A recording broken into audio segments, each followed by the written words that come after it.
বসন্ত এলে গাছেদের ঝরা পাতার ভিড়ে জড়ো করি ছেলেবেলা।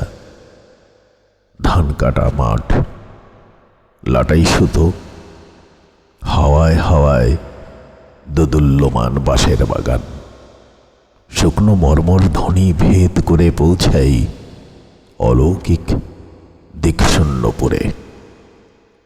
যে তরুণ কবিরা পলাশের পাপড়িকে নারীর ঠোঁট ভেবে ভুল করেছিল, তারা আর কবিতা লেখে না।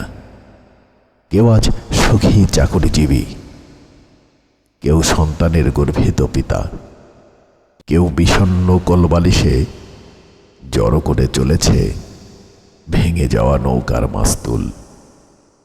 ৩০-৭০ বসন্ত আমাকে সংযম শিখিয়েছে। এই শহরে কোকিল আসে না, ধোঁয়ায় ধুলোয় প্রতিটি সিগন্যালে লাল আলোই আমার পলাশ শিমুল। সব কোলাহল পেরোনো যায় না, সব চিৎকারে শব্দের আড়ম্বর নেই। শুধু ঝরে যাওয়া পাতাদের কম্পন চিনে নিলে বোঝা যায় সুখ ততটাই যতটা জীবন।